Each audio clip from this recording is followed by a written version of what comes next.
को आपके सामने एक्सपोज करेंगे। अमेरिका में पिछले 7 दिनों से चल रहे दंगे अब भी जारी हैं। दंगों की ये आग अमेरिका के 75 शहरों और 23 राज्यों में फैल चुकी है और अब तो इस तरह के दंगे दूसरे देशों में भी अब होने लगे हैं। प्रदर्शन हो रहे हैं, दंगे नहीं, लेकिन विरोध प्रदर्शन इस तरह हो रहे हैं कि अलग अलग देशों के कुछ लोग ऐसे हैं जो अब इन दंगाइयों का समर्थन कर रहे हैं।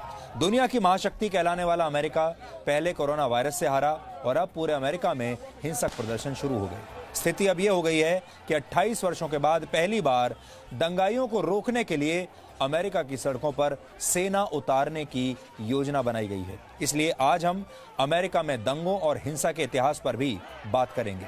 इसके बाद हम उन लोगों की बात करेंगे जो भारत में चीन का एजेंडा चला रहे हैं। ये लोग लद्दाख में भारत और चीन के बीच चल रहे विवाद में भारत को नीचा दिखाने की पूरी कोशिश कर रहे हैं। ये भारत की टीम में नहीं खेल रहे, ये चीन की टीम में खेल रहे हैं। इनके मुंह से चीन के खिलाफ एक शब्द नहीं निकल रहा, ना तो कोरोना वायरस के समय निकला था और ना अब निकल रहा है। ये तमाम लोग चीन को छोड़कर भारत की ही तैयारियों पर सवाल उठा रहे हैं और अब भी चीन का महिमा मंडन कर रहे हैं। ये लोग ऐसा इसलिए कर रहे हैं क्योंकि इन्हें डर है कि अगर चीन इनसे नाराज हो गया तो इनके रोजगार बंद हो जाएंगे, इनकी दुकानें बंद हो जाएंगी, इनके स्कॉलरशिप्स बंद हो जाएंगे और चीन जो इन्हें मुफ्त की हवाई टिकट देता है और बहुत सारी चीजें देता है, वो सब कुछ बंद हो जाएगा। आज हम भारत में रहकर चीन की पूजा करने वालों का पर्दाफाश करेंगे और इसके बाद आज हम चीन को मात देने वाले भारत के स्वदेशी फॉर्मूले के बारे में भी आपको बताएंगे। आत्मनिर्भर भारत ही चीन के इरादों को हरा सकता है, असफल कर सकता है। इसलिए आज आपको यह जानना चाहिए कि भारत कैसे बाजार और व्यापार के जरिए चीन को एक करारा जवाब दे सकता है।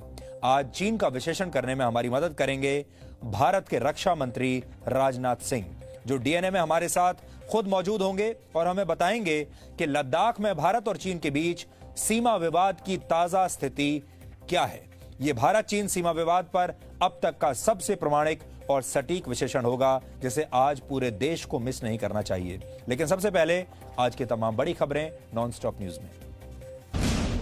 महाराष्ट्र और गुजरात में कल आने वाले निसर्ग तूफान पर प्रधानमंत्री मोदी ने महाराष्ट्र के मुख्यमंत्री उद्धव ठाकरे और गुजरात के मुख्यमंत्री विजय रूपाणी, इसी के साथ दमन दीव और दादरा नगर हवेली के प्रशासकों से बात की।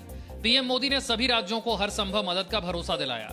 मौसम विभाग के मुताबिक निसर्ग चक्रवात बुधवार को 100 किलोमीटर प्रति घंटे की रफ्तार से महाराष्ट्र के अलीबाग पहुंचेगा।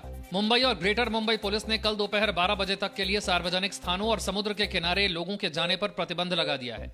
इससे पहले अरब सागर में बना हवा का भारी दबाव आज दोपहर में तूफानी चक्रवात में तब्दील हो गया।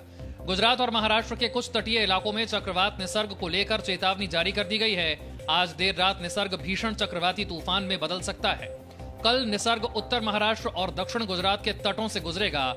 मौसम विभाग का कहना है कि कल पालघर, पुणे, ठाणे, मुंबई, रायगढ़, धुले, नंदुरबार और नासिक में भारी वर्षा होने की संभावना है। दिल्ली हिंसा मामले में दिल्ली पुलिस की क्राइम ब्रांच ने कड़कड़डूमा कोर्ट में 2 चार्जशीट दाखिल की है। एक चार्जशीट में आम आदमी पार्टी के निष्कासित पार्षद ताहिर हुसैन को मास्टरमाइंड बताया गया है।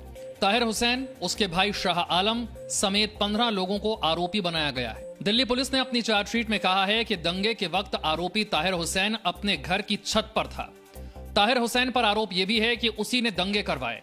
क्राइम ब्रांच को जांच के दौरान पता चला कि दंगे के लिए आरोपी ताहिर हुसैन ने 1 करोड़ 30 लाख रुपए खर्च किए। चार्जशीट में यह भी कहा गया है कि दंगे से पहले आरोपी ताहिर हुसैन ने NTCAA और NRC प्रदर्शन में शामिल लोगों से बातचीत की थी। इसमें JNU के पूर्व छात्र और देशद्रोह के मामले में आरोपी उमर खालिद भी शामिल था। उसी वक्त तय किया गया था कि जब अमेरिका के राष्ट्रपति ट्रंप दिल्ली आएंगे तब दिल्ली में दंगा कराया जाएगा। दूसरी चार्जशीट में दिल्ली के जाफराबाद हिंसा मामले में क्राइम ब्रांच ने 12 लोगों को आरोपी बनाया है। मुख्य आरोपी नताशा नरवाल और देवांगना कलिता को बनाया गया था। ये दोनों पिंजरा तोड़ ग्रुप से जुड़ी हुई हैं। इस मामले में 12 लोगों को गिरफ्तार किया गया था।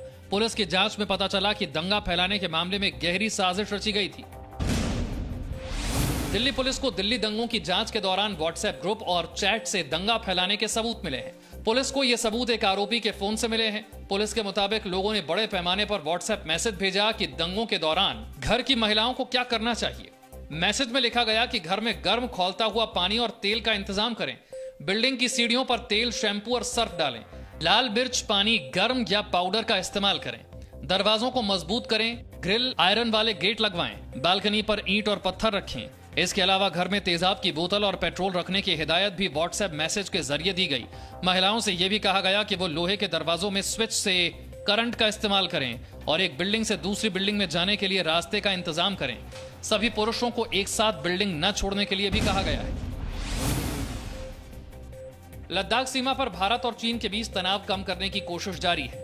हालांकि दोनों देशों के बीच हुई डिविजनल स्तर की बातचीत में कोई हल नहीं निकला है। अब अगली चर्चा 6 जून को होगी। इस बीच अमेरिकी विदेश मंत्री माइक पोम्पियो ने कहा है कि चीन आक्रामक रवैया दिखाकर दूसरे देशों के लिए खतरा बन रहा है। अमेरिकी संसद की विदेश मंत्रालय समिति ने भी भारतीय सीमा पर चीन के रवैये को लेकर चिंता जताई। वहीं कांग्रेस ने चीन के मुद्दे को लेकर केंद्र सरकार को फिर घेरा है। कांग्रेस के ऑफिशियल ट्विटर हैंडल से किए गए ट्वीट में कहा गया है कि सरकार को सीमा पर बनी तनाव की स्थिति पर आधिकारिक बयान जारी कर देशवासियों को स्पष्ट करना चाहिए कि सीमा पर हालात तनावपूर्ण हैं या नियंत्रण में हैं।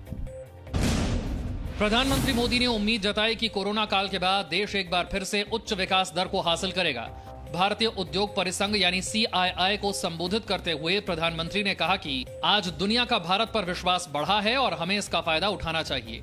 भारत में तेज विकास के लिए प्रधानमंत्री ने 5 मंत्र दिए। पीएम ने कहा इंटेंट, इंक्लूजन, इंफ्रास्ट्रक्चर, इन्वेस्टमेंट और इनोवेशन करना होगा। ये भी इंसान की सबसे बड़ी ताकत होती है कि वो हर मुश्किल से बाहर निकलने का रास्ता बना ही लेता है। आज भी हमें जहां एक तरफ इस वायरस से लड़ने के लिए सख्त कदम उठाने हैं, वहीं दूसरी तरफ इकोनॉमी का भी ध्यान रखना है। पीएम मोदी ने यह भी कहा कि हम और ज्यादा मजबूत बनकर दुनिया को इम्प्रेस करेंगे। आत्मनिर्भर भारत विश्व की अर्थव्यवस्था के साथ चलेगा। CII को कोरोना के बाद नई भूमिका में आना होगा। गेटिंग ग्रोथ बैक से आगे बढ़कर ये भी कहूंगा, yes, we will definitely get our growth back. Corona की रफ्तार देश में लगातार बढ़ती जा रही है। देश में कोरोना संक्रमितों की संख्या 1,98,000 से ज्यादा हो गई है।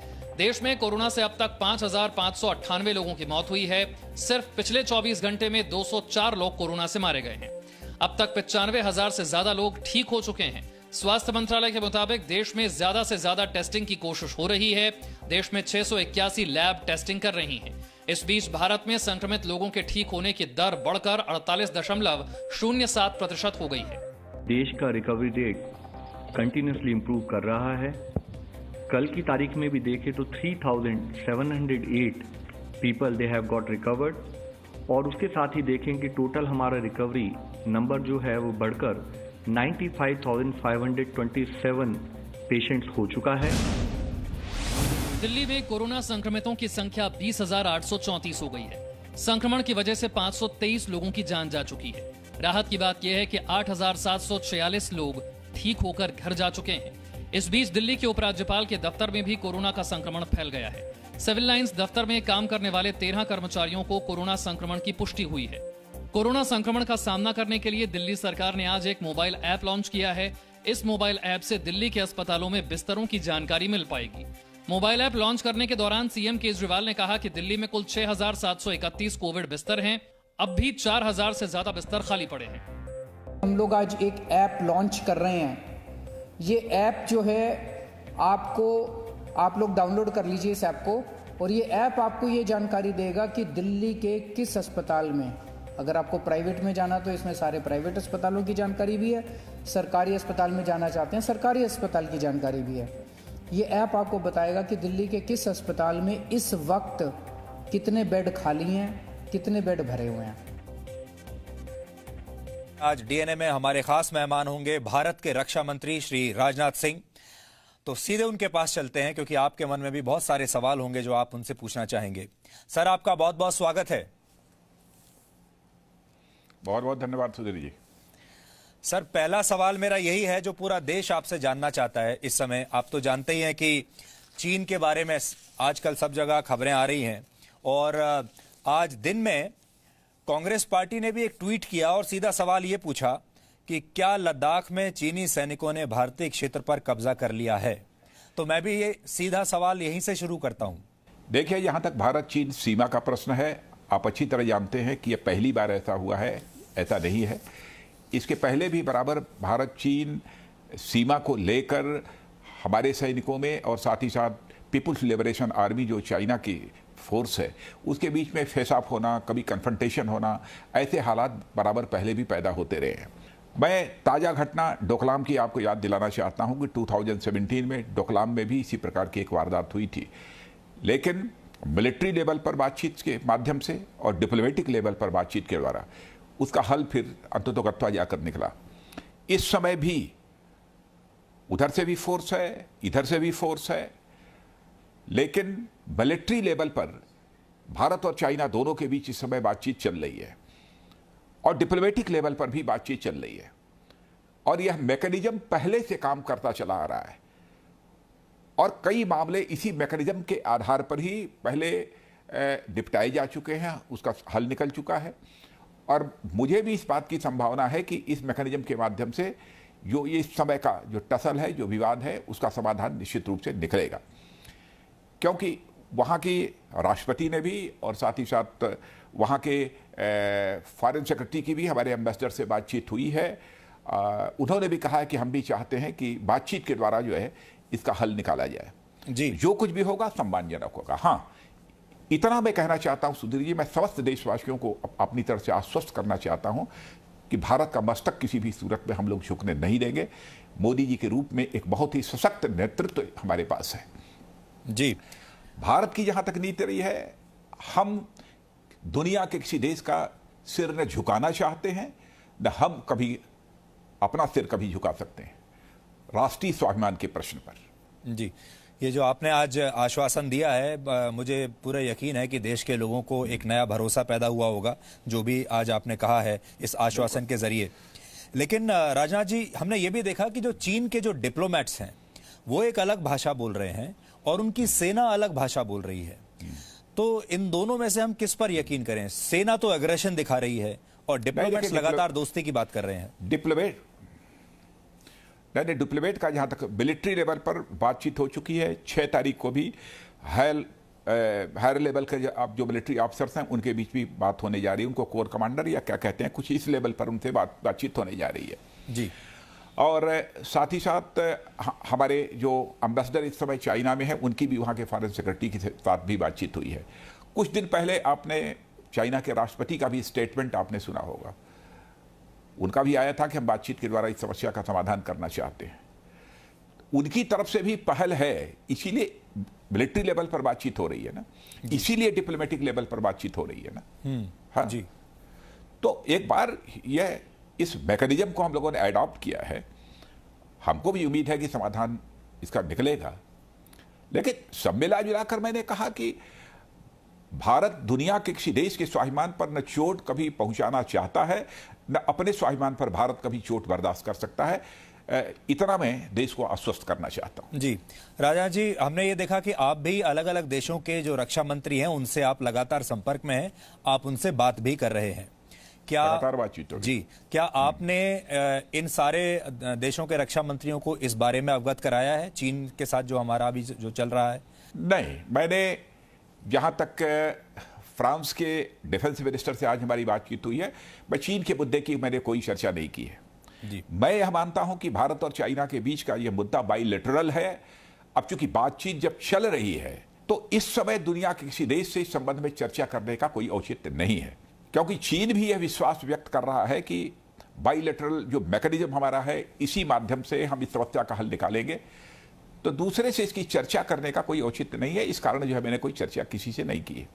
जी, आपने अभी ये भी देखा होगा कि अमेरिकी राष्ट्रपति ने भी बीच में हाँ, लेकिन हमारे एक्सटर्नल अफेयर्स मिनिस्ट्री, विदेश मंत्रालय ने स्थिति को स्पष्ट कर दिया कि शायद ऐसी कोई बातचीत हमारे प्रधानमंत्री मोदी जी के साथ नहीं हुई थी।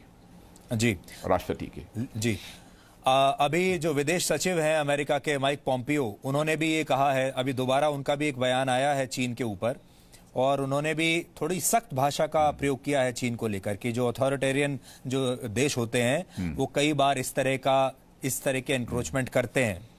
तो इससे एक बात ये लगती है कि अंतर्राष्ट्रीय स्तर पर भारत को इस मामले में काफी अच्छा समर्थन मिल रहा है।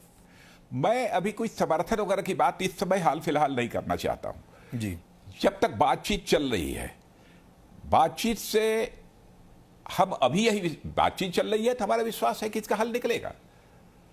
जी, यह सब सारी चीजें तो बहुत बात की हैं, जी। इसलिए उसकी मैं चर्चा फिलहाल नहीं करना चाहता। एक सर एक और कंफ्यूजन भी है जो हम आज क्योंकि आपसे बात करने का मौका मिल रहा है तो और देश सुन रहा है, ये घुसपैठ उन्होंने की है या उन्होंने कुछ इलाकों में अपने सैनिकों की तादाद बढ़ा दी है? इसको हम क्या माने?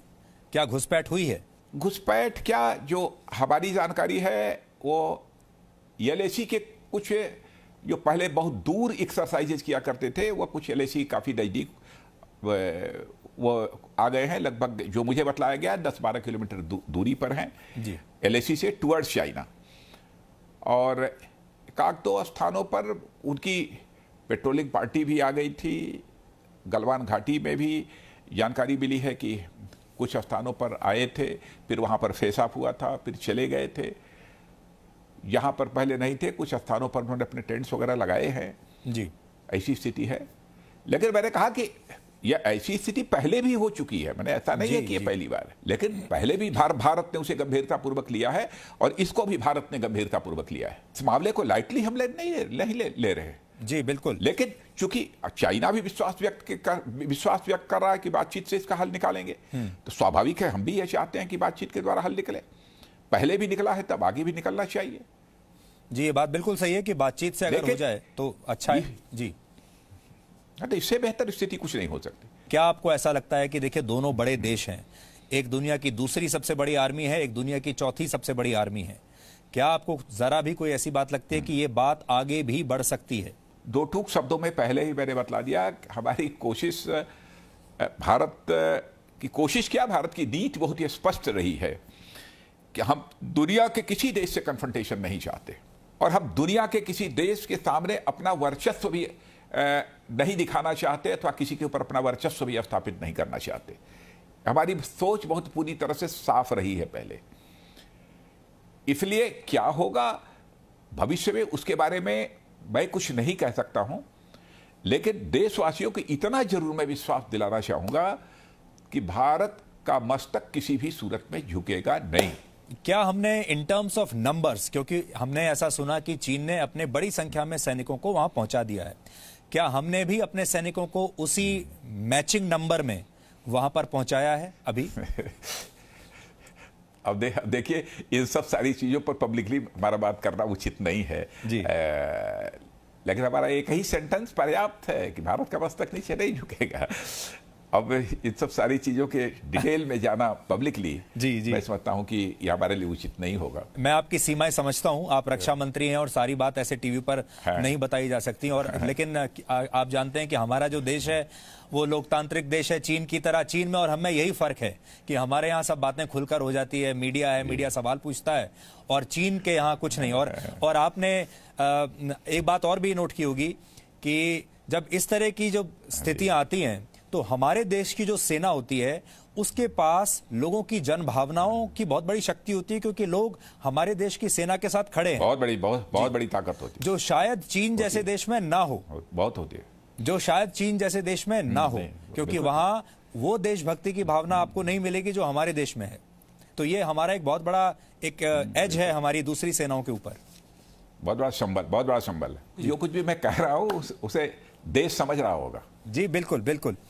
राजनाथ जी, एक और बड़ी कंट्रोवर्सी रही आप ही के विभाग में, और वो थी नेपाल। मतलब अचानक ये चीन और नेपाल लगभग एक साथ शुरू हुए, और नेपाल ने भी अभी आपने देखा होगा कि आंख दिखाना शुरू कर दिया है, नया अपना नक्शा बना लिया है। तो इसको आप किस तरीके से एनालाइज करते हैं? नेपाल ने इस समय ऐसा क्यों किया? देखिए, नेपाल का जहां तक प्रश्न है, नेपाल के सदियों से हम लोगों के भावनात्मक रिश्ते हैं। भारत उस भावनात्मक रिश्ते को किसी भी सूरत में टूटने नहीं देगा। भारत अपनी तरफ से बराबर यह कोशिश करेगा कि यदि कोई नाइत्तफाकी भारत और नेपाल के बीच में पैदा हुई है तो उसे मिल बैठकर हम उसका हल निकालें। भारत की कोशिश यही है। इसको आप एक सेटबैक मानते हैं कि भारत और नेपाल इतने करीब रहे एक दूसरे के, और अचानक नेपाल ने इस तरह का जो पोस्चरिंग की है, इसके पीछे भी हो सकता है कोई चाइना का हाथ हो? अब किसी के ऊपर मैं आरोप नहीं लगा सकता, लेकिन कुछ न कुछ तो है कहीं से। आप भी जानते हैं, मैं किसी को लांछित नहीं करना चाहता इसके बारे में। और मतलब इतना मैं कहना चाहता हूं कि नेपाल के साथ हमारा भावनात्मक रिश्ता है जी, एक भाई का रिश्ता है।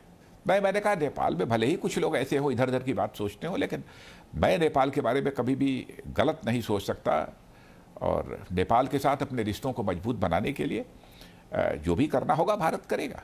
आपने देखा होगा कई बार ऐसा होता है जब दो गहरे दोस्त होते हैं या दो भाई होते हैं तो उनमें से एक कोई गलतफहमी का शिकार हो जाता है, वो जो कोई तीसरा जो है वो गलतफहमी क्रिएट कराता है। और अभी जो सीक्वेंस ऑफ इवेंट्स अगर आप देखें पैदा करता है जी, तो सीक्वेंस ऑफ इवेंट्स अगर आप देखें तो इसमें जो सीधा शक जाता है वो चीन के ऊपर जाता है। मैं इस समय किसी के ऊपर कोई शक नहीं जाहिर करना चाहता हूं। तो आज आप देश को ये आश्वस्त करना चाहते हैं कि हमारी जो मिलिट्री तैयारी है वो पूरी है, 100% है और हम एकदम तैयार हैं। मैं तैयार क्या, मैं आश्वस्त करना चाहता हूं कि भारत के स्वाभिमान पर चोट नहीं पहुंचने पाएगी। भारत दुनिया में किसी देश के स्वाभिमान पर न कभी चोट पहुंचाना चाहता है, न अपने स्वाभिमान पर कभी चोट भारत बर्दाश्त कर सकता है। इतना ही कहना चाहूंगा जी, समझने वाले समझ लें। राजनाथ जी, क्योंकि 1 वर्ष पूरा हुआ है अब मोदी सरकार के दूसरे कार्यकाल का और ये 1 साल आपने रक्षा मंत्री के तौर पर काम किया, आपके विभाग के बारे में भी हम ये जानना चाहेंगे कि आप पहले 5 साल रहे गृह मंत्री रहे और अब 1 साल आप रक्षा मंत्री रहे, आपने कौन से कार्यकाल को ज्यादा एंजॉय किया? मैंने जो भी जिम्मेदारी मुझे मिली है जी, मैं जब से पार्टी में काम कर रहा हूं, गवर्नमेंट में काम कर रहा हूं, इसके पहले भी कैबिनेट मंत्री में भारत सरकार में अटल जी के समय भी 2 बार रहा हूं। जो भी जिम्मेदारी मिलती है मैं उसे एंजॉय करता हूं। 2 बार पार्टी का राष्ट्रीय अध्यक्ष रहा हूं, उस जिम्मेदारी को भी एंजॉय किया है। तो जो भी जिम्मेदारी मिलती है मैं एंजॉय करता हूं उसको, और जितना अधिक से अधिक हो सकता है वो अपनी तरफ से करने की मैं कोशिश करता हूं। दायित्व तो परिवर्तन तो यह किसी भी ऑर्गेनाइजेशन में एक स्वाभाविक प्रक्रिया होती है। आजकल आपने देखा होगा प्रधानमंत्री जी ने कहा आत्मनिर्भर बनने की बात लगातार हो रही है। भारत जो है दुनिया में 2nd लार्जेस्ट डिफेंस बायर है, तो इस सेक्टर में एक बहुत बड़ी गुंजाइश है आत्मनिर्भर बनने की। आपको क्या लगता है? प्रधानमंत्री मोदी जी ने पहली बार भले ही इस आत्मनिर्भर भारत के का इस 2 शब्दों का प्रयोग किया हो, लेकिन मैं प्रधानमंत्री जी की सोच को जानता हूं। 2014 में प्रधानमंत्री के रूप में जिम्मेदारी संभालने के बाद ही उन्होंने make in India, made in India, यह सब सारा सिलसिला इस देश में प्रारंभ किया था। यानी देखा जाए तो एक प्रकार से स्वदेशीकरण के तरफ उनके कदम उसी समय आगे बढ़ गए थे। और एक लक्ष्य उनका जो रहा है, जो उनसे हमारी बराबर बातचीत होती रही है, उसमें मुझे उनकी बातों से जो लगा है कि भारत को चाहते हैं कि डिफेंस इक्विपमेंट्स, डिफेंस वेपन्स, इन सब सारी चीज़ों के मामले में भारत एक इंपोर्टिंग कंट्री के रूप में नहीं बल्कि एक एक्सपोर्टिंग कंट्री के रूप में, यानी दुनिया के दूसरे देशों को आयात करने वाले, एक आयात करने वाले नहीं बल्कि निर्यात करने वाले कंट्री के रूप में इमर्ज होकर आए, एक्सपोर्टिंग कंट्री के रूप में इमर्ज होकर भारत आए जी, यह उनकी कोशिश है और हम लोग उसी दिशा में आगे बढ़ रहे हैं। इसमें आपको क्या लगता है कि हम आत्मनिर्भर, हमारी जो फौज है, हमारी सेना है, आपने कोई डेडलाइन रखी है कि कब तक हम बन जाएंगे? नहीं, देखिए यह काम तो बहुत साल 2 साल के अंदर नहीं हो सकता जी, यह तो समय लगेगा। कोई इंडस्ट्री स्टैब्लिश करनी है तो तुरंत नहीं हो जाएगी, कोई टेक्नोलॉजी लानी है तो तुरंत नहीं हो जाएगी। दुनिया के दूसरे देशों से भी टेक्नोलॉजी को लाना पड़ता है, यहाँ पर उसका काम कराना होता है, उसमें अपग्रेड अथवा इम्प्रूव करके जो है उसको भी इंडिजिनाइज कभी कभी करने की ज़रूरत होती है तो वह भी किया जाता है। ये बड़ा लंबा प्रोसेस है, लेकिन सबसे बड़ी बात यह है कि गंभीरतापूर्वक भारत ने उस दिशा में अपने कदम आगे बढ़ाए हैं। आपने ये भी देखा होगा सर कि पीछे 60-65 वर्षों में हमने अपने बॉर्डर के जो इलाके हैं वहां कोई इंफ्रास्ट्रक्चर तैयार नहीं किया। आप देख रहे हैं कि बॉर्डर पर इंफ्रास्ट्रक्चर डेवलपमेंट का काम हमारा चल रहा है, चारों तरफ चल रहा है जी। और कई बार ये लगता है कि जो आपने अचानक से काम शुरू किया है इंफ्रास्ट्रक्चर तैयार करने का बॉर्डर पर, यही बात हमारे कुछ पड़ोसियों को अच्छी नहीं लग रही। हो सकता है यही बात चीन को भी पसंद नहीं आ रही हो। अब न पसंद आए तो उसके लिए मैं क्या करूं, लेकिन यह है कि चाइना भी अपनी तरफ बॉर्डर के पास में इंफ्रास्ट्रक्चर डेवलप कर रहा है और हम भी अपनी तरफ इंफ्रास्ट्रक्चर डेवलप कर रहे हैं। यह स्वाभाविक है क्योंकि वहां पर हमारे देश के नागरिक भी कई स्थानों पर रहते हैं, तो उनके सुख सुविधा का भी हमको ध्यान रखना पड़ता है जी। पेट्रोलिंग के लिए हमारे जवानों को जाना पड़ता है सीमा पर, उनकी भी सुख सुविधा का तो हमको ध्यान रखना पड़ता है। बोले बट नेचुरल है कि बॉर्डर इंफ्रास्ट्रक्चर हम डेवलप करेंगे। जी, आजकल आपने देखा होगा किसी दूसरे देश की सीमा में अतिक्रमण नहीं करेंगे। जी जी, आपने ये भी देखा होगा कि आजकल ये जो कोविड-19 की वजह से पूरा देश क्या पूरी दुनिया ही रुकी हुई है इस समय डिफेंस सेक्टर में, और हमारी सेनाओं की तैयारी पर इसका कितना असर पड़ा है और ये कितनी बड़ी चुनौती आपके लिए रही? बिल्कुल बिल्कुल नहीं आने देंगे। और मैं बतला दूं कि कोविड-19 का कोई असर हमारी तैयारियों के ऊपर नहीं पड़ा है। हमारी तैयारी जैसी होनी चाहिए, जैसे चलनी चाहिए, वैसे हो रही है, चल रही है। राष्ट्र की सुरक्षा हमारे लिए सर्वोपरि है जी। अब उससे कंप्रोमाइज नहीं कर सकते जी। अब मैं आपसे एक बात ये जानना चाहता हूं, आपका इतना बहुत लंबा पॉलिटिकल करियर रहा है और राजनीति आपने देखा होगा हमारे देश में, आप तो जमीन से जुड़े हुए हैं, आप लोगों से जुड़े हुए हैं। अब लोगों का कहना है कि ये कोविड-19 के बाद जो दौर आएगा उसमें राजनीति भी बिल्कुल अलग तरीके की हो जाएगी, राजनीति बदल जाएगी। अब ना रैलियां हो पाएंगी, ना रोड शो हो पाएंगे, ना कार्यकर्ता आपके घर आ पाएंगे। आप तो, मुझे याद है जब आप मुख्यमंत्री थे तो आप गांव में जाकर लोगों के साथ रहते थे, रात बिताते थे गांव में जाकर, वो सब अब नहीं हो पाएगा। ये तो था, बिल्कुल था। तो वो तौर तरीके बदल जाएंगे जी। तो एक राजनीतिज्ञ होने के नाते आपको क्या लगता है, राजनीतिज्ञ होने के नाते हमारे देश की जो पॉलिटिक्स है और स्पेशली आप जैसे नेताओं के जीवन में कितना बड़ा बदलाव आएगा? स्वाभाविक रूप से जमाने के हिसाब से अपने में भी परिवर्तन लाना ही होगा। अब जैसे हम लोग अपनी सरकार के 1 साल पूरा होने के बाद जो जनसंपर्क करना चाहते हैं तब सीधे नहीं कर सकते हैं, तो वर्चुअल रैलीज इस समय हम लोग करने जा रहे हैं। 7 तारीख के बाद 8 तारीख को मैं भी महाराष्ट्र को संबोधित करूंगा। वैसे ही सभी हमारे बड़े जितने भी नेता हैं, हमारे राष्ट्रीय अध्यक्ष जी भी हैं, हमारे अमित शाह जी भी हैं, अन्य भी बहुत सारे नेता भिन्न भिन्न राज्यों को संबोधित करेंगे जी। और हमारे नितिन गडकरी जी हैं, पूर्व राष्ट्रीय अध्यक्ष, वो भी सभी नेता करेंगे। आपका जो 1 साल रहा रक्षा मंत्री के तौर पर, अपने आप का आप आकलन कैसे करते हैं इस 1 साल में? अगर मैं आप ही से कहूं कि आप अपना आकलन अगर देश के सामने करें तो? इस आकलन की जिम्मेदारी मैं सुधीर जी के ऊपर छोड़ देता हूं जी। सुधीर जी इसका आकलन करने के बाद देश को जो बतलाना हो बतला दें, उसे मैं मान लूंगा। जी नहीं, देखिए जब आप गृह मंत्री थे, मुझे याद है आप कश्मीर की समस्या को उस समय सुलझाने में लगे हुए थे। कश्मीर में उस समय बहुत कुछ चल रहा था, मुझे ये याद है।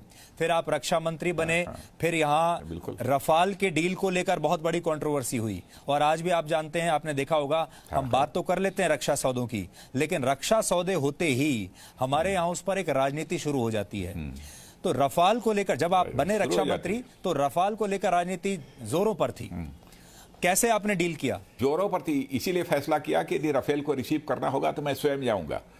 और आपने देखा कि पेरिस रफेल लेने के लिए मैं स्वयं गया जी। और रफेल आ रही है। 7 रफेल हम लोगों को फ्रांस में मिल चुकी है, जिसमें हमारी इस समय ट्रेनिंग भी हमारे पायलट्स वगैरह की उसके साथ होनी होती है, तो उसमें समय लगता है। 4 रफेल जो पहले मई तक आ जानी थी, लेकिन इस पेंडेमिक कोविड-19 की पेंडेमिक के कारण थोड़ी प्रॉब्लम आई।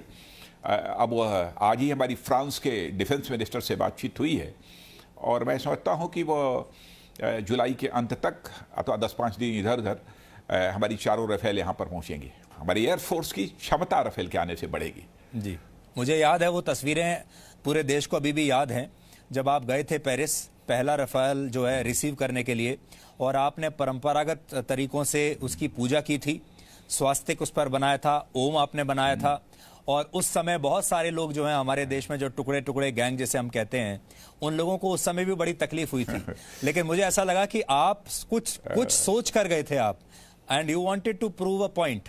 तो आज आप हमारे साथ शेयर करेंगे कि उस समय क्या सोच कर गए थे आप? नहीं, सोच कर क्या गया था, बट नेचुरल है कि हम कोई नया काम करते हैं तो अपनी पूजा पद्धति के हिसाब से उसकी पूजा करते हैं जी। कुछ भी करना होगा तो जो भी हमारा धर्म है, ये धर्म को मानने वाला कोई व्यक्ति है तो अपने हिसाब से करेगा। हर व्यक्ति अपने अपने धर्म के अनुसार आचरण करने के लिए, व्यवहार करने के लिए, पूजा करने के लिए वह स्वतंत्र है। उस पर किसी को टीका टिप्पणी नहीं करनी चाहिए। और मैंने पूजा ही नहीं की, उस रफेल में बैठकर मैं फ्लाई भी किया जी, उड़ान भी भरी जी। बिल्कुल बिल्कुल, वो बिल्कुल हमें याद है वो बात। तेजस एक फाइटर प्लेन यहाँ तैयार हुआ है वो जी, उसमें भी मैंने उड़ान भरी है जी। पहली बार। एलसीए तेजस बिल्कुल, अब वो तस्वीरें भी हमें याद हैं। और देखिए, जब रक्षा मंत्री खुद तेजस में बैठकर जाता है तो देश को और पूरी दुनिया को एक संदेश मिलता है। और मुझे यकीन है कि आपको भी बहुत, आपकी जो उड़ान होगी वो बड़ी रोमांचक उस समय रही होगी, और ये एक बहुत बड़ा फिटनेस टेस्ट भी है। बहुत बहुत रोमांचक होते हैं। या उड़ान भरने को लोग ये भी कहते हैं कि ये एक आपके शारीरिक रूप से आप कितने फिट हैं उसका भी ये एक मापदंड माना जाता है। तो शारीरिक रूप से कितना चैलेंजिंग था आपके लिए रफाल में जाना या तेजस पे बैठना? नहीं, बिल्कुल नहीं, रंच मात्र भी चैलेंजिंग नहीं था हमारे लिए। मैं तय करके गया था कि मुझे जाना है, गए। पायलट से जैसी बात करनी चाहिए बातचीत भी हो रही थी। अच्छा, उनका भी कुशल क्षेम पूछ रहे थे, बातचीत कर रहे थे। जी।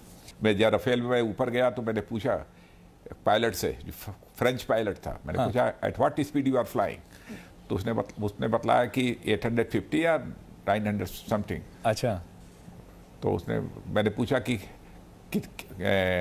कितने स्पीड तक आगे जा सकती है? हाँ। तो उसने बतलाया कि ये लगभग इतने 1200 या 1400 कुछ ऐसे ही बतलाया। हाँ। तो मैंने कहा don't worry, go ahead with that speed. जी जी। हाँ। राजा जी, एक हम आपसे पीओके के बारे में भी सवाल पूछना चाहते हैं। बार बार ये बात आती है कि अब पीओके भारत कब अपने टेरिटरी में शामिल करेगा।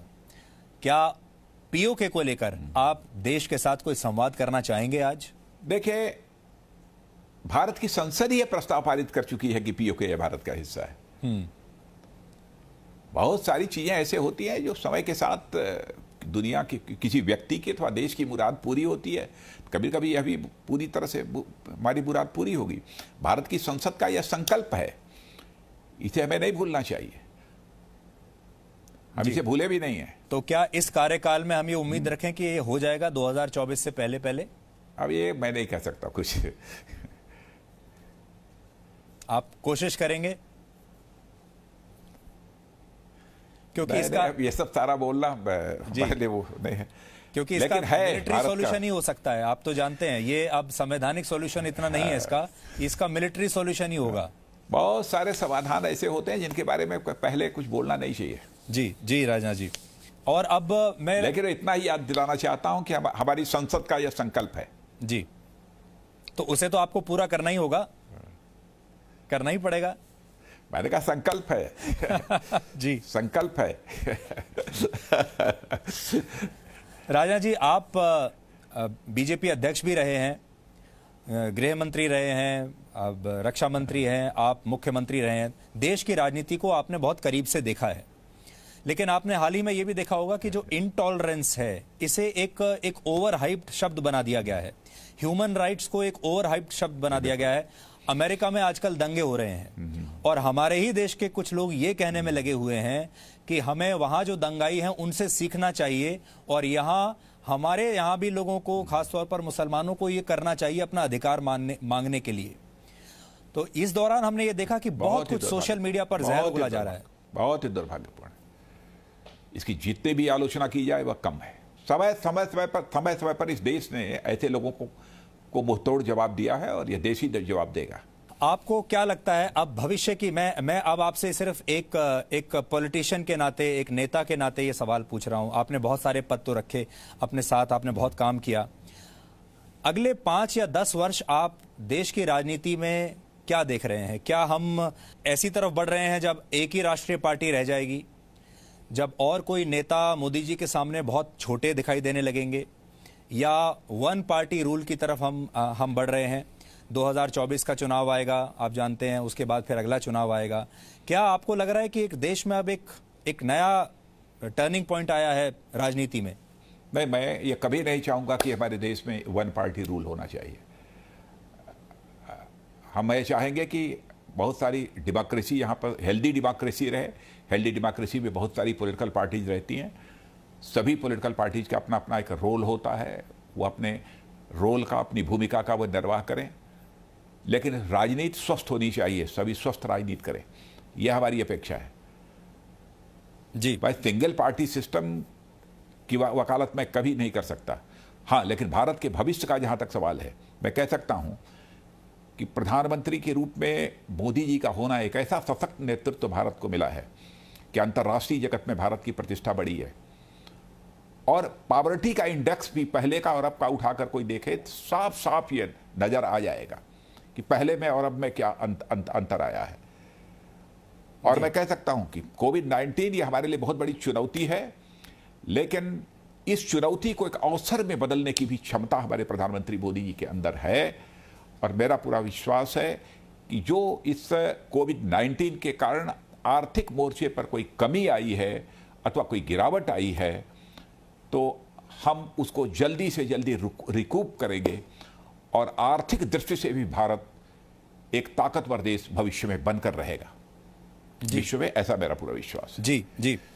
कई बार ये भी होता है राजनाथ जी कि जो आपके जो कलीग हैं उनके साथ अगर बहुत अच्छा कोऑर्डिनेशन रहता है तो नतीजे और भी अच्छे आते हैं। तो आपको लगता है कि आपकी और जो अमित शाह जी का जो कोऑर्डिनेशन है वो थोड़ा ज्यादा एक्स्ट्रा ऑर्डिनरी है? अरे क्यों नहीं कोऑर्डिनेशन रहेगा, किसी की कल्पना भी नहीं की जा सकती।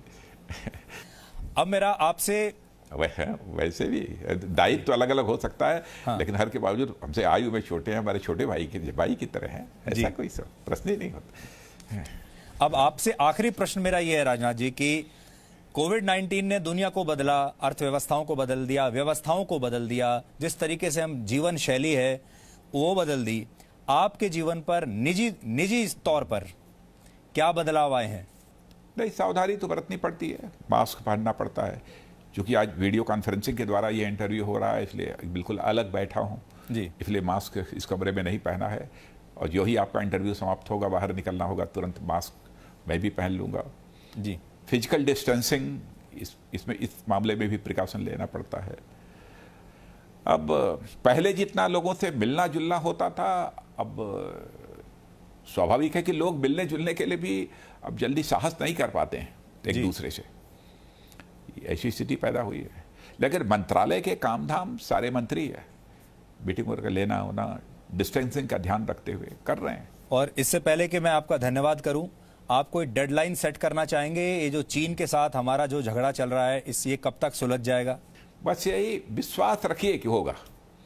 और जो कुछ भी मैंने कहा है वो बहुत कुछ कह दिया है जी, भरोसा रखना चाहिए। नहीं, वैसे भी देखिए आप पहले ही कह दिया कि भारत का मस्तक झुकेगा नहीं। मैं सोचता हूं कि अब इससे बड़ी बात और क्या हो सकती है। नहीं, मैं जानता हूं आप ज्यादा बोलने वालों में से हैं भी नहीं, और आप बहुत कम बोलते हैं, और आपका जो सिद्धांत है वो ये है कि कम बोलने को ही ज्यादा समझिए। तो आपका बहुत बहुत धन्यवाद सर, ये समय हमारे लिए निकालने के लिए। और बहुत बहुत धन्यवाद सुधीर जी। फिर अपना ये अब धीरे धीरे अनलॉक का सिलसिला प्रारंभ हो चुका है, फिर मिलेंगे हम लोग जी। जरूर sir, thank you so much sir, thank you, बहुत बहुत शुभकामनाएं जी। Thank you. और यहां पर हम आपको एक बहुत बड़ी खबर के बारे में बताना चाहेंगे, और इस वक्त की बड़ी खबर यह है कि अब से थोड़ी देर पहले भारत के प्रधानमंत्री नरेंद्र मोदी और अमेरिका के राष्ट्रपति डोनाल्ड ट्रंप के बीच फोन पर एक बहुत ही महत्वपूर्ण बातचीत हुई है। इस बातचीत के दौरान मुख्य रूप से 4 मुद्दों पर बात हुई है। इनमें से एक महत्वपूर्ण मुद्दा था भारत और चीन का सीमा विवाद। इसे हम सबसे ज्यादा महत्वपूर्ण मानेंगे क्योंकि भारत और चीन के सीमा विवाद के बारे में भारत और अमेरिका के नेताओं के बीच, भारत के प्रधानमंत्री और अमेरिका के राष्ट्रपति के बीच बातचीत होना और औपचारिक रूप से बातचीत के दौरान इस मुद्दे का उठना, यह अपने आप में बहुत बड़ी बात है। अब तक औपचारिक रूप से दोनों देशों के नेताओं ने इस पर बात नहीं की थी, लेकिन अब प्रधानमंत्री मोदी और राष्ट्रपति ट्रंप इस मुद्दे पर एक दूसरे को अपनी राय बता चुके हैं। आपको याद होगा, राष्ट्रपति ट्रंप ने कुछ दिन पहले यह भी कहा था कि वो भारत और चीन के बीच मध्यस्थता यानी मीडिएशन करने के लिए भी तैयार हैं, लेकिन तब चीन ने इसका सख्त विरोध किया था और भारत ने भी तब यही कहा था कि मीडिएशन की कोई जरूरत नहीं है, ये भारत और चीन के बीच का मामला है। लेकिन आज प्रधानमंत्री मोदी और राष्ट्रपति ट्रंप के बीच इस बारे में बात होना एक बहुत बड़ा संकेत है। इस बातचीत में एक और मुद्दा G7 का भी था। G7 दुनिया का 7 देशों का समूह है, 7 बड़े देशों का, जिसमें अमेरिका के अलावा Canada, France, Germany, Italy, Japan और ब्रिटेन शामिल हैं। और अमेरिका इस साल G7 की अध्यक्षता करने वाला है और राष्ट्रपति ट्रंप इस G7 के दायरे को बढ़ाना चाहते हैं, इसमें और देशों को शामिल करना चाहते हैं और वो चाहते हैं कि G7 कंट्रीज में अब इस ग्रुप को बढ़ाकर इसमें भारत को भी शामिल किया जाए। और इसके एक्सपेंशन को लेकर उन्होंने प्रधानमंत्री मोदी से बात की है और उन्हें न्योता दिया है कि वो भी इस ग्रुप में अब शामिल हों। यानी अब G7 हो सकता है G8, G9, G10 बन जाए, जिसमें और भी देश आ जाएंगे और अब इसमें भारत भी शामिल हो जाएगा।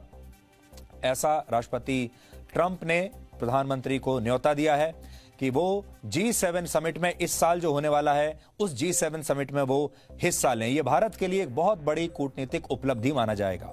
और इस दौरान दोनों नेताओं ने कोविड-19 और विश्व स्वास्थ्य संगठन में सुधार जैसे मुद्दों पर भी आपस में बात की है। और अमेरिका में जारी जो दंगे हैं, अभी जो प्रोटेस्ट हो रहे हैं अमेरिका में पूरे देश में, उस पर भी प्रधानमंत्री मोदी और राष्ट्रपति ट्रंप ने चर्चा की है। और यह बातचीत ऐसे समय पर हुई है जब भारत और अमेरिका दोनों ही कई तरह की चुनौतियों का सामना कर रहे हैं। भारत में कोरोना वायरस और अर्थव्यवस्था चिंता का विषय है, तो अमेरिका भी कोरोना वायरस और डूबती अर्थव्यवस्था के साथ साथ अब हिंसक प्रदर्शनों का सामना कर रहा है। और दोनों ऐसे मौके पर दोनों देशों का साथ मिलकर चलना बहुत जरूरी है। आपने देखा होगा भारत और अमेरिका अब एक बहुत अच्छी पार्टनरशिप के साथ आगे बढ़ रहे हैं और आज जो दोनों देशों के बीच बातचीत हुई है वो इसी को आगे बढ़ाती है, इसी पार्टनरशिप को। लेकिन खास बात जो है वो ये है कि प्रधानमंत्री मोदी और राष्ट्रपति ट्रंप के बीच भारत और चाइना के सीमा विवाद के बारे में बात किया जाना।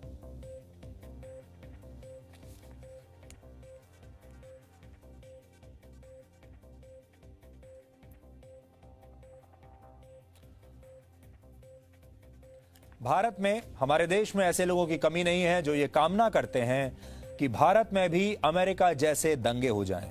वो भारत में भी ऐसी तस्वीरें देखना चाहते हैं जो तस्वीरें आजकल आपको अमेरिका से देखने को मिल रही हैं। हमारे यहाँ ऐसे लोगों की कोई कमी नहीं जो चीन के साथ टकराव में भारत को हारते हुए देखना चाहते हैं। ये वो लोग हैं जो अपने ही देश से दुश्मनी निकालने का एक भी मौका छोड़ते नहीं, चाहे वो पाकिस्तान की बात हो, चीन की बात हो या फिर अब अमेरिका में दंगों की बात हो।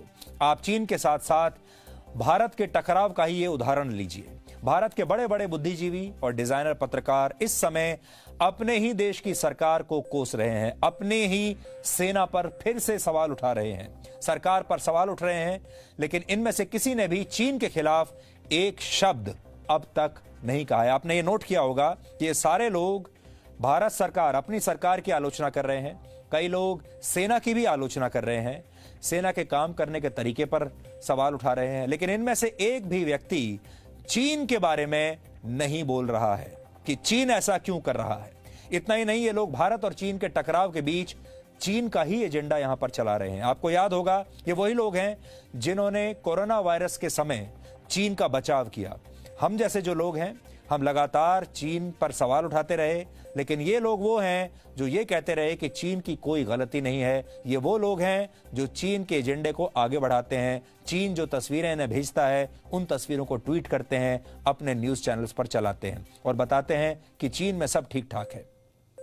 और चीन की बातों और तर्कों को न सिर्फ ये लोग सही मानते हैं बल्कि इनका प्रचार भी करते हैं। अब सवाल यह है कि हमारे देश में एक बड़ी संख्या ऐसे लोगों की क्यों है जो चीन का साथ दे रहे हैं, और ये चीन का साथ दे क्यों रहे हैं, इसे हम आपको एक उदाहरण के जरिए समझाते हैं। आपने पिछले कुछ दिनों में सोशल मीडिया पर कुछ वीडियो और कुछ तस्वीरें जरूर देखी होंगी। इन तस्वीरों के बारे में यह प्रचारित किया गया कि ये लद्दाख में भारत और चीन के सैनिकों के बीच झड़प की तस्वीरें हैं।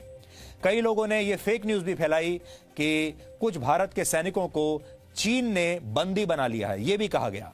शनिवार को एक और वीडियो वायरल हुआ था जिसके बारे में दावा किया गया कि लद्दाख में चीन के सैनिकों को भारत के सैनिक उन्हीं की भाषा में जवाब दे रहे हैं। लेकिन इस वीडियो के तुरंत बाद कुछ और तस्वीरें वायरल हुई जिनके जरिए साबित करने की कोशिश हुई कि कुछ भारतीय सैनिकों को चीन के सैनिकों ने बंधक बना लिया है। इसमें से एक तस्वीर को सोशल मीडिया पर बहुत शेयर किया गया और इसे लेकर भारत सरकार को बहुत कोसा गया। ये तस्वीरें चीन के कुछ ट्विटर हैंडल से ट्वीट की गई थी। फिर से बता देते हैं, चीन के ट्विटर हैंडल से ये तस्वीरें ट्वीट हुई थीं जिन्हें हमारे यहां के कई विपक्षी नेताओं ने शेयर किया। हालांकि भारतीय सेना ने आधिकारिक तौर पर इन वीडियोस और तस्वीरों को खारिज किया है, इन्हें झूठा बताया है, फेक बताया, यानी कुछ लोग झूठी तस्वीरों के जरिए दोनों देशों के बीच तनाव बढ़ाना चाहते हैं और ये लोग अपने देश को हारते हुए देखना चाहते हैं। जैसा कि रक्षा मंत्री राजनाथ सिंह ने आपसे थोड़ी देर पहले हमारे साथ बातचीत में भी कहा कि इस मुद्दे को शांति से हल करने की कोशिश की जा रही है। ऐसे में इस तरह की तस्वीरें माहौल को बिगाड़ सकती हैं। हालांकि आप इसे चीन का एक मनोवैज्ञानिक युद्ध भी कह सकते हैं, जिसके जरिए चीन भारत पर दबाव बनाना चाहता है और इसमें चीन की मदद भारत का ही गिद्ध गैंग कर रहा है। अब हमने इस गैंग को एक नया नाम दिया है, टुकड़े टुकड़े गैंग जो है उसको तो आप जानते ही हैं, अलगाववादी जो है उनको भी आप जानते हैं, अर्बन नक्सल्स जो हैं उनसे भी हम आपका परिचय करवा चुके हैं। अब हम आपका परिचय कुछ नए लोगों से कराना चाहते हैं और ये नए लोग हैं पत्रकारिता के गिद्ध, वल्चर्स ऑफ जर्नलिज्म।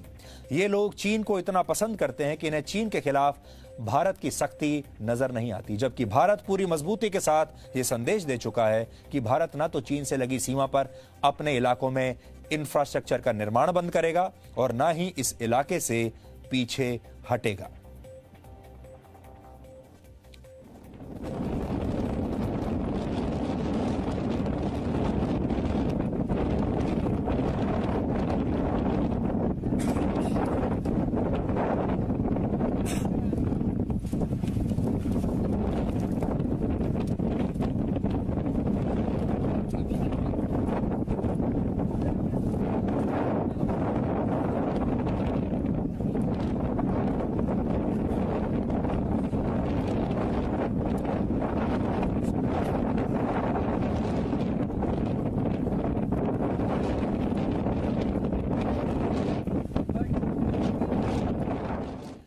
तो इस तरह के वीडियोस दिखाकर दुष्प्रचार किया जा रहा है और हैरानी की बात यह है कि जो वीडियोस चीन वायरल कर रहा है एक मनोवैज्ञानिक युद्ध लड़ने के लिए, उन वीडियोस को हमारे ही देश के लोग, हमारे ही देश के विपक्षी नेता, बुद्धिजीवी और पत्रकार यहां पर ट्वीट कर रहे हैं और इन वीडियोस को लेकर तालियां बजा रहे हैं, जश्न मना रहे हैं और कह रहे हैं कि देखिए चीन की जो सेना है वो हमारे कितने अंदर तक घुस आई है। और यही वजह है कि पहले युद्ध की तैयारियों की बात करने वाले चीन ने पिछले कई दिनों से अब शांति संदेश देने शुरू कर दिए हैं, क्योंकि भारत झुका नहीं।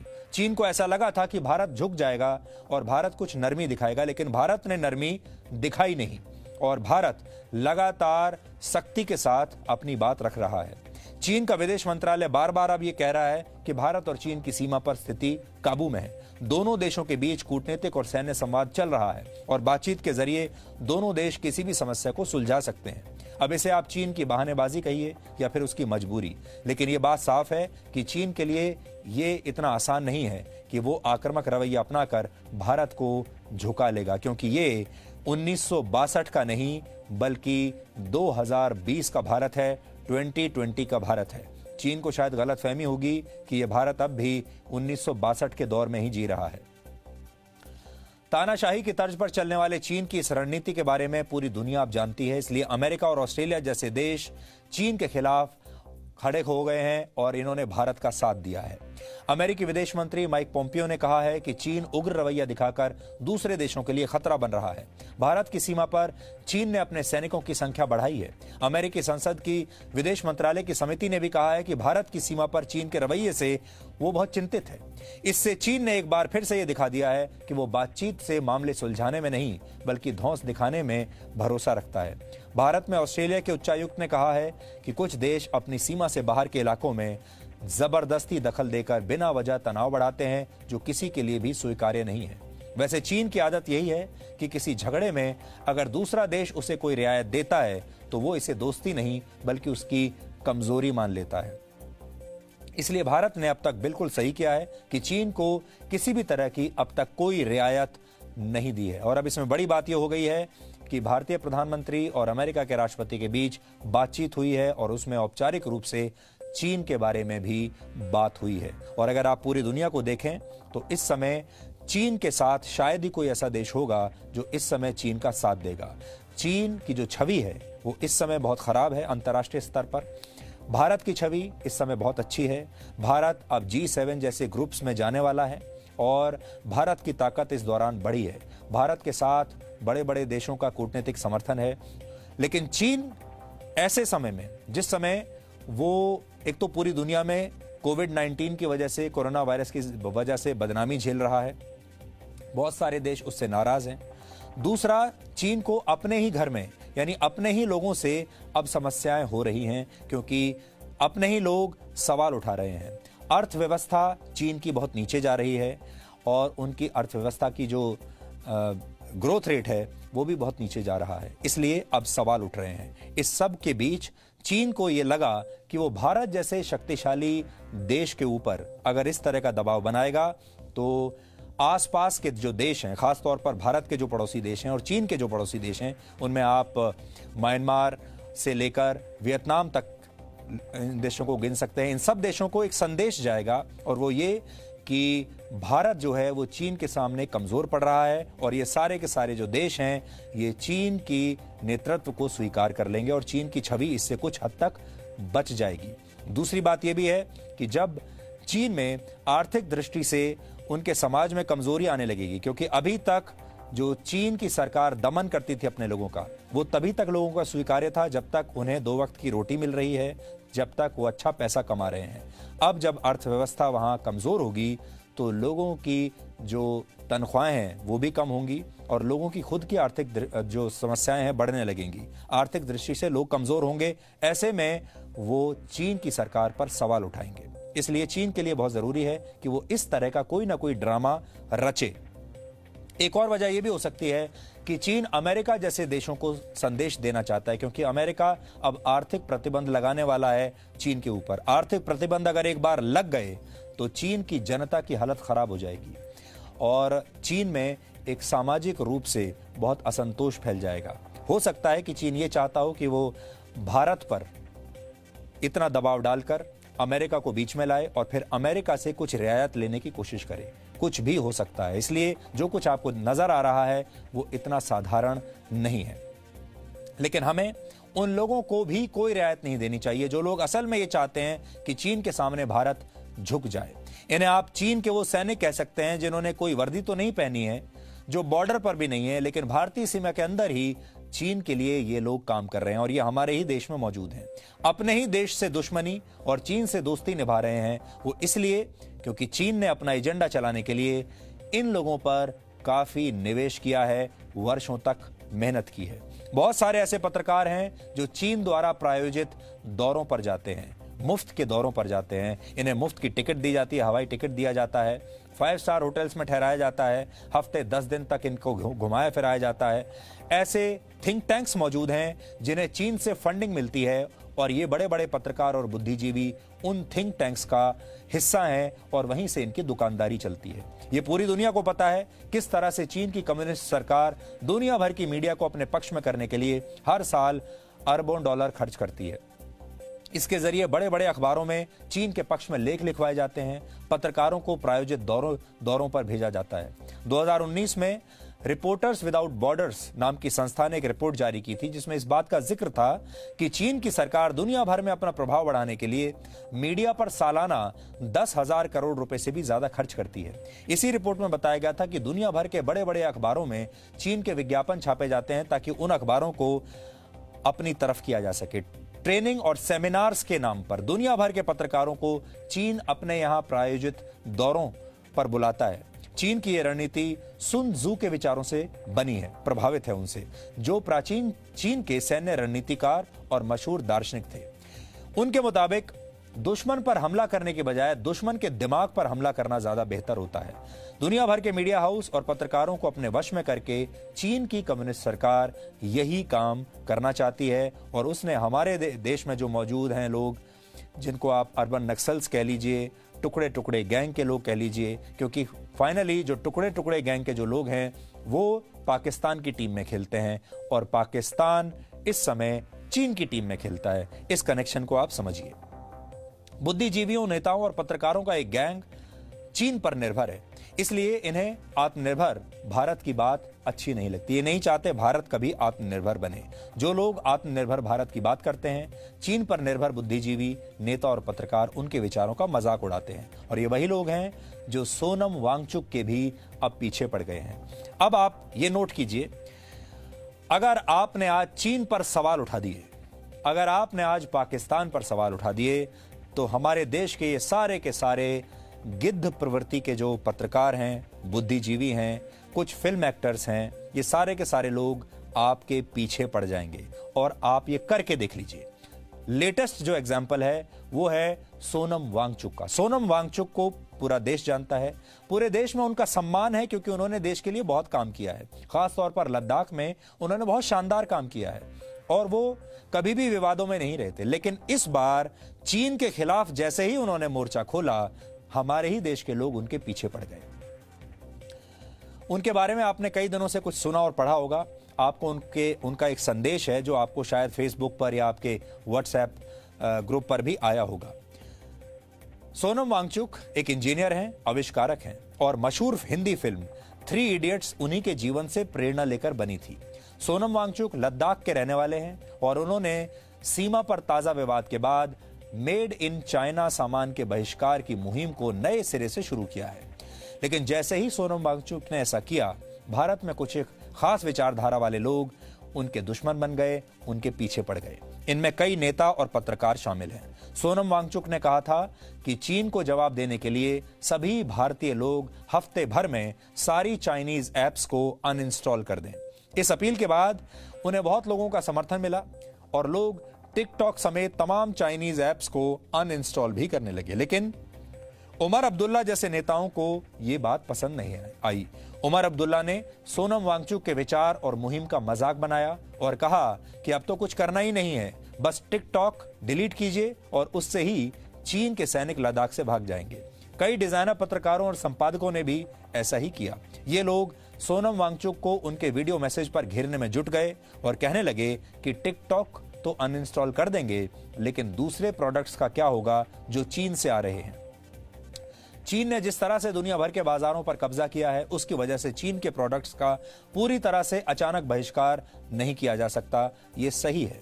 लेकिन अगर सोनम वांगचुक जैसे व्यक्ति चीन को जवाब देने के लिए भारत की आत्मनिर्भरता की बात करते हैं और लोगों को प्रेरित करते हैं, तो फिर इसमें समस्या क्या है? देश के दुश्मनों के खिलाफ बोलने में इन लोगों को इतना बुरा क्यों लग जाता है? अब हम आपको बताते हैं, आप खुद सुनिए कि सोनम वांगचुक ने क्या कहा है। सोनम वांगचुक ने क्या कहा है ये हम आपको एक ब्रेक के बाद बताएंगे, क्योंकि ब्रेक का समय हो गया है। 4 मिनट का एक ब्रेक हम ले रहे हैं और ब्रेक के बाद सोनम वांगचुक का ये वीडियो आपको जरूर सुनना चाहिए।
ब्रेक पर जाने से पहले हम आपको सोनम वांगचुक के बारे में बता रहे थे, तो अब सुनिए कि सोनम वांगचुक ने आपके लिए क्या संदेश भेजा है। सामान्यतः जब सीमा पर तनाव होता है तो हम आप जैसे नागरिक ये सोचकर सो जाते हैं रात को कि सैनिक इसका जवाब दे देंगे, मगर मैं आज आप लोगों को ये ज़रूरी बात बताना चाहता हूं कि इस बार सिर्फ सैनिक जवाब नहीं, दो तरफा जवाब हो और उसमें नागरिक जवाब भी हो। चीन के लिए अपनी जीडीपी और जो खुशहाली है उसे बढ़ाते रहना बहुत ही ज़रूरी है, और जिस दिन जीडीपी घट जाए वहाँ की जनता क्रांति के लिए तैयार है। मैं तो कहता हूं कि इस बार भारत की बुलेट पावर से भी ज्यादा वॉलेट पावर काम आएगी। जो नागरिक पैसा खर्चते हैं चीन के सामान को खरीदने में, जरा सोचिए, हम आप भारतीय उद्योग को मारकर चीन से मूर्तियों से कपड़ों तक हर साल 5 लाख करोड़ के सामान खरीदते हैं, और फिर यह पैसा आगे जाकर हमारे सीमा पर हथियार और बंदूक बनकर हमारे सैनिकों के मौत का कारण बन सकती हैं। तो इसलिए अगर हमारे देश के 130 करोड़ लोग और 3 करोड़ जो भारतीय बाहर के देशों में हैं, सब मिलकर भारत में और बल्कि दुनिया भर में एक boycott made in China movement या अभियान शुरू करते हैं, तो आज दुनिया भर में चीन के प्रति रोष है। हो सकता है कि सारी दुनिया साथ आए और इतने बड़े स्तर पर चीनी व्यापार का बॉयकॉट हो कि चीन को जिसका सबसे बड़ा डर था वही हो, यानी कि उसकी अर्थव्यवस्था डगमगाए और उसकी जनता रोष में आए, विरोध और तख्ता पलट। और अगर हम ऐसा नहीं करते हैं तो कितनी बदनसीबी की बात होगी भारत के लिए, जरा सोचिए। एक तरफ हमारे सेना सीमा पर जंग लड़ रही होगी और दूसरी तरफ हम आप चीनी सामान, मोबाइल से लेके कंप्यूटर्स, कपड़ों से लेके खिलौनों तक को खरीद कर उनकी सेना को पैसा भेज रहे होंगे, चीन की सेना को। ये तो हुई हार्डवेयर की बात। दूसरी तरफ हमारी युवा चीनी सॉफ्टवेयर, एप्स, गेम्स जैसे टिकटॉक, चेरिट, इन सब में मस्त, उन्हें दूसरी तरफ से करोड़ों करोड़ों का पैसा भेज रहे होंगे। तो इसलिए बहुत ज़रूरी है कि हम एक नागरिक जवाब ज़रूर दें और इसे एक अभियान बनाएं, ग्लोबल मूवमेंट की तरह। ये बॉयकॉट मेड इन चाइना का जो अभियान है वो भारत के लिए भी एक वरदान साबित होगी। जहां तक एप्स और सॉफ्टवेयर की बात है तो हमारे युवाओं को 1 हफ्ते में उन्हें अनइंस्टॉल करना चाहिए। Boycott made in China, software in a week and hardware in a year, क्योंकि साजो सामान के लिए वक्त लगेगा हमारे अपने देश से और बाहर से विकल्प निकलने तक, तो उसे हम 1 साल के अंदर कर सकते हैं। तो ये हम न सिर्फ अपना प्रतिज्ञा करें बल्कि 100 और लोगों को इसके बारे में समझाएं, शेयर करें सोशल मीडिया पर, और हमारी जो मीडिया है वो जनता तक, देश के कोने कोने तक पहुंचाए। और जैसे ही इसका असर दिखने लगेगा, इंटरनेट से एप्स लाखों में करोड़ों में अनइंस्टॉल होंगे, तो चीन को संदेश साफ जाएगा। तो आप देखिए, सोनम वांगचुक आपसे ये कह रहे हैं कि चीन से लड़ने का काम, देश के दुश्मनों से लड़ने का काम सिर्फ फौज पर मत छोड़िए। ये मत सोचिए कि लड़ने का काम तो सिर्फ सैनिक करेंगे। देश के नागरिक भी इस लड़ाई में हिस्सा ले सकते हैं, और वो हिस्सा लेने का मतलब ये होगा कि आप जो चीन का सामान है उसका बहिष्कार करें और स्वदेशी सामान को खरीदें, ताकि आपके यहाँ के उद्योग और इंडस्ट्री और आगे बढ़ सके, यहाँ के लोगों की कमाई हो सके, यहाँ के लोगों का जो पैसा आप खर्चते हैं वो हमारे देश के लोगों की जेब में जाए, चीन के लोगों की जेब में क्यों जाए। खास बात जो उन्होंने बताई है वो ये कि अगर चीन में वहाँ का समाज और वहाँ के लोग आर्थिक रूप से कमजोर हुए, यानी अगर उनकी इकोनॉमी डूबी, तो ये सारे के सारे लोग अपनी सरकार के खिलाफ विद्रोह कर देंगे। तैयार बैठे हुए हैं सारे के सारे लोग, सिर्फ इसलिए चुप बैठे हैं कि अभी तक चीन की सरकार इन्हें रोजगार दे रही है और सबको पैसा मिल रहा है। जैसे ही ये रोजगार जाएगा, पैसा बंद हो जाएगा, आर्थिक स्थिति वहां के आम जनता की कमजोर हो जाएगी। ये लोग चीन की सरकार के खिलाफ विद्रोह कर देंगे, जो चीन से बाद में संभलेगा नहीं। ये बात उन्होंने बहुत खास तौर पे कही है। और दूसरी बात यह है कि ये काम हमारे देश के सैनिक नहीं बल्कि हमारे देश के नागरिक ही कर सकते हैं, और इसलिए हमें चीन को कई तरह के युद्ध में हराना चाहिए। जहां सैनिक की बात है वहां सेना से लड़ाई करनी चाहिए, और जहां आर्थिक बाजार की बात है वहां इस तरीके से लड़ाई करनी चाहिए। तो वो कह रहे हैं कि नागरिक के तौर पर आप चीन के सामान का बहिष्कार करके उसे आर्थिक झटका दे सकते हैं। कुछ लोग ऐसी कोशिशों का मजाक उड़ा रहे हैं हमारे देश में, लेकिन असल में इन बातों का बड़ा असर होता है।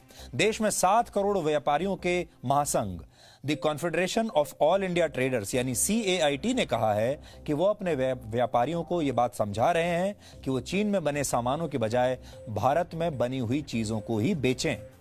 आपको ये जानकर हैरानी होगी कि रिमूव चाइना एप्स नाम का एक ऐप भारत में बहुत लोकप्रिय हो रहा है आजकल। ये ऐप आपके मोबाइल फोन में सभी चाइनीज ऐप्स की पहचान करके उन्हें डिलीट करता है। गूगल प्ले स्टोर पर 2 हफ्ते में ही इस ऐप के 10 लाख से ज्यादा डाउनलोड्स हो चुके हैं। इसी से आप चीन के खिलाफ हमारे देश के लोगों की नाराजगी को समझ सकते हैं, और इसीलिए हमारे देश के जो गिद्ध हैं ये बड़े परेशान हैं। मोबाइल ऐप मार्केट की अगर बात करें तो भारत में चीन के ऐप्स का दबदबा पिछले कुछ वर्षों में बहुत बढ़ गया है। आपके मोबाइल फोन अगर आप अभी चेक करेंगे, आपके मोबाइल फोन में ही न जाने कितनी चाइनीज ऐप्स निकल आएंगी। मोबाइल ऐप डाउनलोड्स के मामले में 2017 में टॉप 100 ऐप्स में सिर्फ 18 चाइनीज ऐप्स थे, लेकिन 2018 में टॉप 100 ऐप्स में चाइनीज ऐप्स बढ़कर 44 हो गए। टिकटॉक, वीगो वीडियो और यूसी ब्राउजर जैसे चाइनीज ऐप्स का भारत में बहुत बड़ा यूजर बेस है। जैसे टिकटॉक के भारत में 20 करोड़ से ज्यादा यूजर्स हैं। इसी तरह हार्डवेयर मार्केट में भी चीन का दबदबा है। चीन के बहुत सारे फोन कंपनियां और मोबाइल फोन बनाने वाले ब्रांड्स भारत के घर घर में पहुंच चुके हैं। हो सकता है आप में से बहुत सारे लोगों के हाथ में जो आपका मोबाइल फोन होगा वो चीन की ही किसी कंपनी का हो। अगर चीन के इन ब्रांड्स, इन एप्स और इन कंपनियों को भारत से आर्थिक चोट लगेगी तो फिर चीन को समझ में आ जाएगा कि भारत से उलझने का मतलब क्या है। भारत के लोग चीन में बने इन मोबाइल ऐप्स को अनइंस्टॉल करके एक हद तक चीन को जवाब तो दे सकते हैं, लेकिन सबसे बड़ा सवाल यह है कि भारत की उन कंपनियों का क्या होगा जिनमें चीन का बड़े पैमाने पर पैसा लगा हुआ है। ऐसी भी तो बहुत सारी भारतीय कंपनियां हैं जो हैं तो यहीं की, लेकिन पैसा उनमें चीन का लगा हुआ है। क्या ऐसी कंपनियां भी चीन से आने वाले निवेश का लालच छोड़ पाएंगी? ये एक बड़ा सवाल है।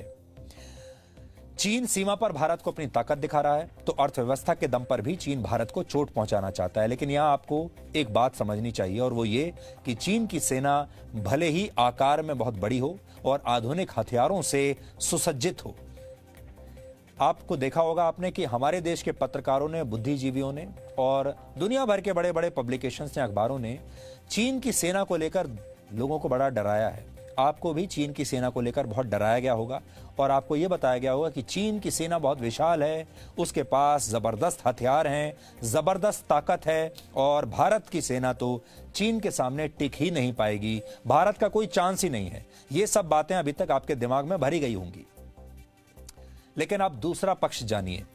सच यह है कि चीन ने आखिरी बार कोई युद्ध आज से 41 वर्ष पहले 1979 में लड़ा था और चीन ये युद्ध हार गया था। तब चीन का ये युद्ध वियतनाम के साथ हुआ था और चीन की सेना की बड़ी बुरी हालत हुई थी। तब से लेकर अब तक चीन की सेना ने कभी कोई युद्ध नहीं लड़ा, कोई प्रैक्टिस मैच नहीं खेला, कोई मैच नहीं खेला, यानी बेकार बैठी है। जबकि इस दौरान भारत की सेना लगातार अलग अलग युद्ध लड़ती भी रही है और युद्ध की तैयारियां भी करती रही है। भारत की सेना को एक साथ कई मोर्चों पर लड़ने की आदत पड़ चुकी है और भारतीय सैनिक इसमें माहिर हैं।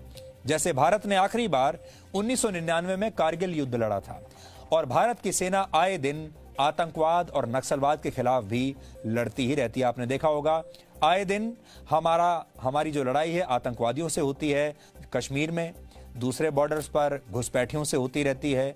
अगर आप बीच में जाएंगे भारत में तो नक्सलवादियों से हमारी लड़ाई चलती रहती है। यानी हमारे एक साथ न जाने कितने मोर्चे भी खुले हुए हैं जहां हमारी सेना अलग अलग पॉकेट्स में लड़ती रहती है। इसके अलावा पाकिस्तान और चीन की सीमा पर भी भारत की सेना हमेशा मुस्तैद रहती है। पाकिस्तान के साथ भी आए दिन हमारा कुछ ना कुछ छोटा मोटा शेलिंग और झगड़ा चलता रहता है और यही वजह है कि भारत की युद्ध की स्थिति में भारत की सेना खुद को बहुत जल्द तैयार कर सकती है, जबकि चीन की सेना ने पिछले 41 वर्षों में अंतर्राष्ट्रीय सीमा या अपने घर में भी न तो किसी बड़ी चुनौती का सामना किया है, न ही कोई युद्ध लड़ा है। चीन की सेना सिर्फ अपने ही देश के लोगों का दमन करने का काम करती है। ये खास बात है, ये अंतर है चीन की सेना में और हमारी सेना में। चीन की सेना वहां की सरकार का एक टूल है जिसे वहां की सरकार अपने ही लोगों का दमन करने के लिए इस्तेमाल करती है, लेकिन अपने लोगों पर काबू पाने और युद्ध में दुश्मन को हराने में बहुत फर्क होता है। इसके अलावा भारतीय सेना भारत के लोगों के लिए एक आदर्श है। आप जानते हैं भारतीय सेना का कितना सम्मान है हमारे देश में, यानी भारत के लोग हर परिस्थिति में अपनी सेना का साथ देते हैं और राष्ट्रवाद की भारत की सेना और भारत के लोगों को ये आपस में जोड़ते हैं। यानी भारत में जो राष्ट्रवाद की जो भावना है वो जबरदस्त है। भारत का हर बच्चा भारत की सेना के पीछे खड़ा रहता है, जबकि चीन की सेना को अपने लोगों से उतना समर्थन हासिल नहीं है जितना भारतीय सेना को है। चीन में राष्ट्रवाद का वो माहौल नहीं है, राष्ट्रवाद की वो लहर भी नहीं है और ना ही चीन के लोग अपनी सेना के पीछे इस तरह से खड़े हैं जैसे भारत के लोग खड़े हैं, क्योंकि चीन के लोगों को कभी ये लगता ही नहीं कि उनकी सीमाओं पर चीन की सेना उनकी रक्षा के लिए खड़ी है। यानी युद्ध की स्थिति में चीन के पास हथियारों और सैनिकों की तादाद भले ही भारत से ज्यादा होगी, भारत से ज्यादा उनके पास आधुनिक हथियार होंगे, शक्ति हो सकता है थोड़ी सी ज्यादा होगी, लेकिन राष्ट्रवाद का बल उनके पास नहीं है। चीन की सेना के पास नैतिक बल नहीं है। चीन की सेना के साथ चीन के लोग नहीं खड़े हुए हैं और यही चीन की सबसे बड़ी कमजोरी है और चीन का हर सैनिक इस बात को जानता है और वो महसूस करता है इस बात को, और यही सबसे बड़ा अंतर है भारत की सेना और चीन की सेना में। कल समय की कमी की वजह से हम अमेरिका में हो रहे दंगों का पूरा विश्लेषण आपको नहीं दिखा पाए थे, लेकिन आज हमने अमेरिका में हो रहे दंगे और वहां के विरोध प्रदर्शनों पर कुछ ताजा तस्वीरें और जानकारियां आपके लिए जुटाई हैं। ये विश्लेषण देखकर आप समझ जाएंगे कि कैसे दुनिया की महाशक्ति कहलाने वाला अमेरिका इन दिनों अपने ही घर में लगी आग को बुझा नहीं पा रहा है। सबसे पहले आप अमेरिका के डेनवर शहर से आई कुछ ये तस्वीरें देखिए। यहाँ हजारों की संख्या में प्रदर्शनकारी जमीन पर लेट गए हैं और आई कांट ब्रीथ के नारे लगा रहे हैं।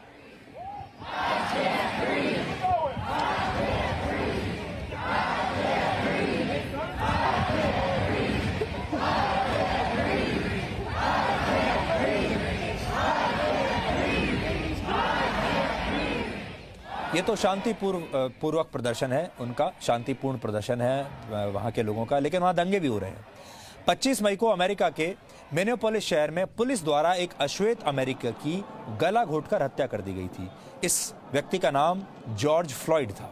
जॉर्ज फ्लॉयड की हत्या के बाद अमेरिका का अश्वेत समुदाय सड़कों पर उतर आया। इस दौरान कुछ लोगों ने शांतिपूर्ण ढंग से प्रदर्शन किया तो कुछ लोगों ने आगजनी और लूटपाट शुरू कर दी। कहा जा रहा है कि वर्ष 1968 में अमेरिका के क्रांतिकारी नेता मार्टिन लूथर किंग जूनियर की हत्या के बाद से ये अब तक के सबसे बड़े दंगे हैं जो पूरे अमेरिका में फैल चुके हैं। अमेरिका में हजारों लोगों की संख्या में अश्वेत समुदाय के लोग अपनी ही सरकार के खिलाफ प्रदर्शन कर रहे हैं। ये प्रदर्शन अब अमेरिका की राजधानी वॉशिंगटन डीसी तक पहुंच चुके हैं। उग्र प्रदर्शनकारियों को देखते हुए व्हाइट हाउस के बाहर लोहे की ऊंची ऊंची जालियां लगा दी गई हैं।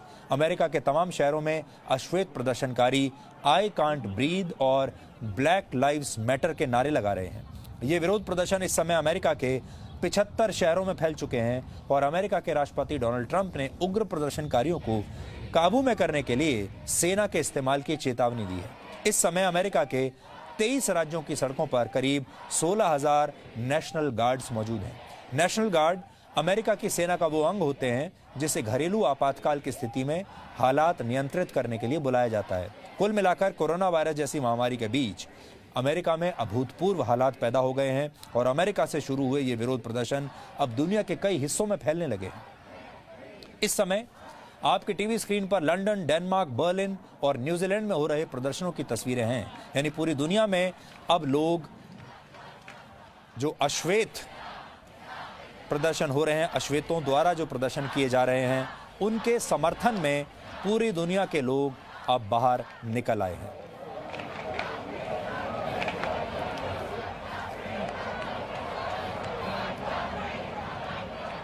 और सबसे बड़ी बात यह है कि हमारे ही देश में बहुत सारे लोग अब ये कह रहे हैं कि जिस तरह के दंगे अश्वेत लोग अमेरिका में कर रहे हैं, वैसे ही और जैसे विरोध प्रदर्शन वहां हो रहे हैं, यहां के लोगों को भी वैसा ही करना चाहिए। और बहुत सारे लोग ये कह रहे हैं कि यहां के मुसलमान और दलित इन्हें इकट्ठे हो जाना चाहिए और मिलकर ऐसा प्रदर्शन उन्हें करना चाहिए। सबसे बड़ा दुर्भाग्य इस देश का यही है और इसीलिए हम इन लोगों को टुकड़े टुकड़े गैंग का नाम देते हैं और इन लोगों को अब हमने गिद्ध गैंग का नाम दिया है।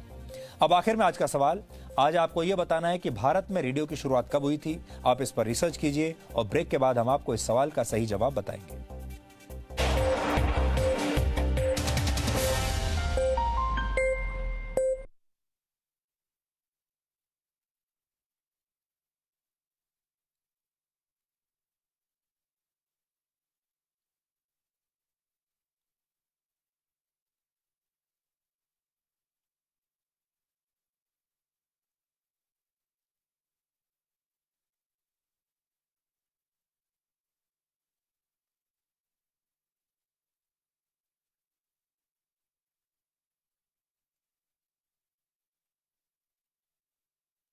गया, अब कुछ नहीं कर सकता, तो रिग्रेट्स रहेंगे। रिग्रेट्स में अगर जाएंगे आप अगले जन्म में, अगला जन्म भी रिग्रेट से ही शुरू होगा।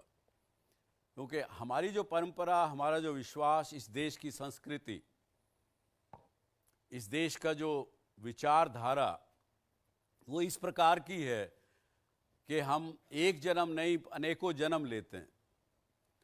और ये साइंटिस्ट ने भी मान लिया कि जहाँ से आप इस जन्म को ख़त्म करते हैं, जहाँ एंड करते हैं, वहीं से आपका अगला जन्म शुरू होता है। और अगर समय को वश में नहीं किया, लास्ट मिनट पे जब आपको पता लगा कि समय तो निकल गया, उस समय जब आप जाएंगे तो रिग्रेट्स के साथ जाएंगे, तो रिग्रेट्स के साथ ही अगला जन्म की शुरुआत होगी। तो इसलिए भी लेखक ने कहा कि भाई समय को अपने वश में करना सीखो, उसको इस तरह से मत जाने दो। और लेकिन साथ में ये भी कहा उन्होंने कि ये नहीं कि आप इसको मशीन के रूप में बन जाए, इंसान मशीन के रूप में बन जाए समय को वश में करके। ये नहीं, आप सब कुछ करिए, समय का आनंद लीजिए, आनंद लेते हुए उसको किस प्रकार से अपने आप को आगे बढ़ाना, ये सबसे बड़ी बात है। उन्होंने ये नहीं कहा, ये कहा, और जो कि आज हम मानते हैं कि work hard or do you work smart? Management of the time teaches you how to work smart, not work hard. But we don't shy away from hard work, but we should work smart. और he has even gone to the next level. He says, यदि अगर आप अपना समय management करना जान गए, तो आप एक साधारण इंसान नहीं रहे, आप कुछ भी कर सकते हैं। आप एक एक्स्ट्रा ऑर्डिनरी इंसान बन सकते हैं, आप कुछ भी इसमें कर सकते हैं, ऐसा उनका मानना है। No signal, no worry. Presenting Z News app with live TV, latest updates and expert opinion. Available on Google Play and App Store. Download it now.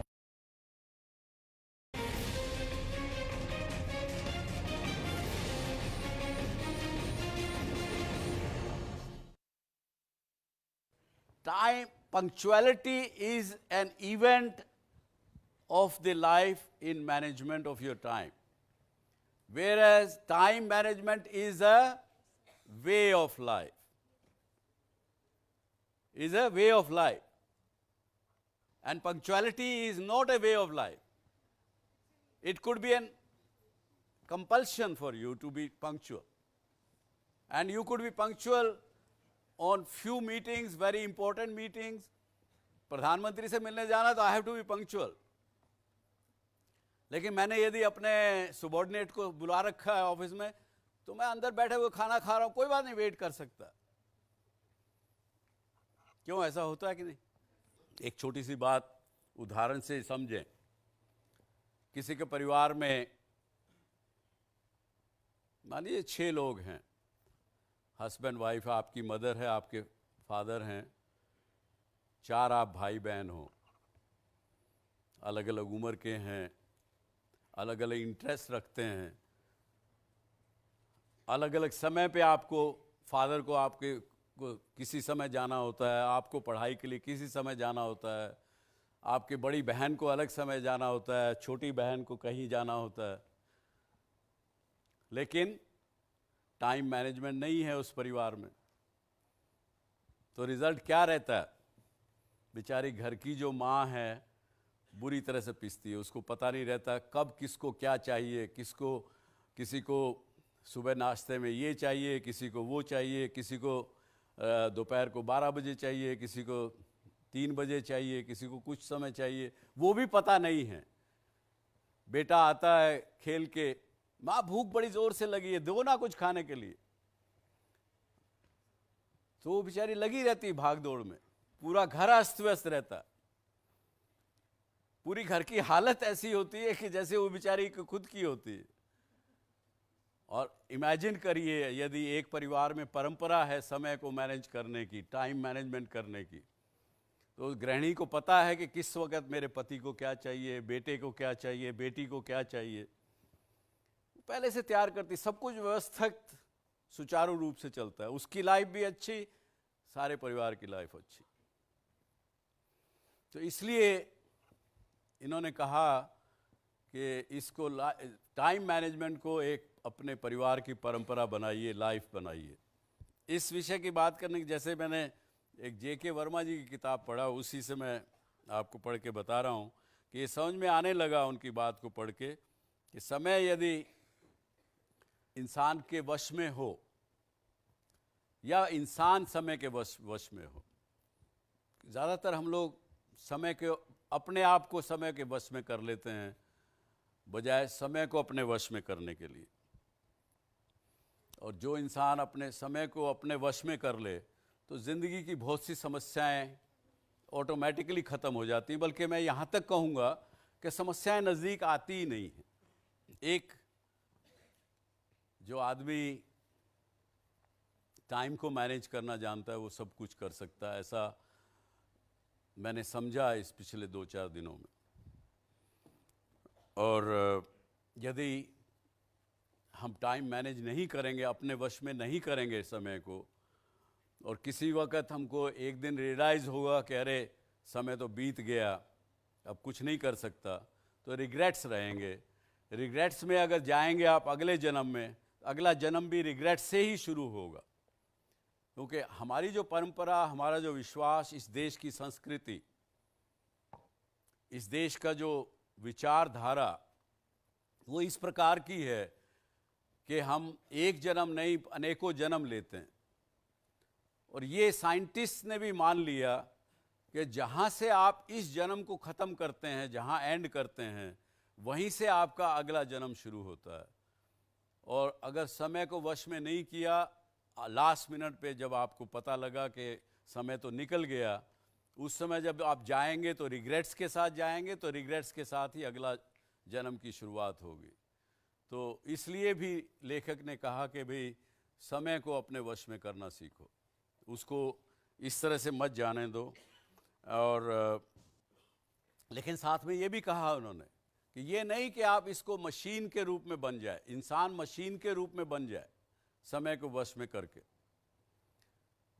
ये नहीं, आप सब कुछ करिए, समय का आनंद लीजिए, आनंद लेते हुए उसको किस प्रकार से अपने आप को आगे बढ़ाना, ये सबसे बड़ी बात है। उन्होंने ये नहीं कहा, ये कहा, और जो कि आज हम मानते हैं कि वर्क हार्ड और do you work smart. Management of the time teaches you how to work smart, not work hard. But we don't shy away from hard work, but we should work smart.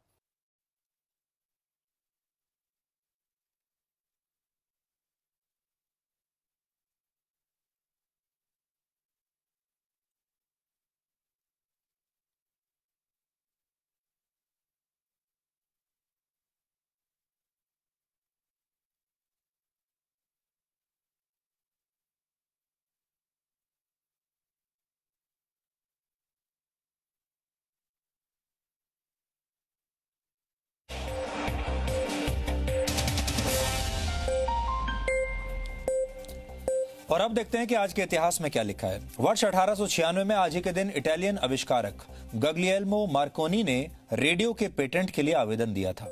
Markovnikov ने सिर्फ 21 वर्ष की उम्र में radio signals के जरिए wireless communication को संभव बनाया और दुनिया को ऐसी तकनीक दी जिसे मानव इतिहास के सबसे बड़े आविष्कारों में गिना जाता है।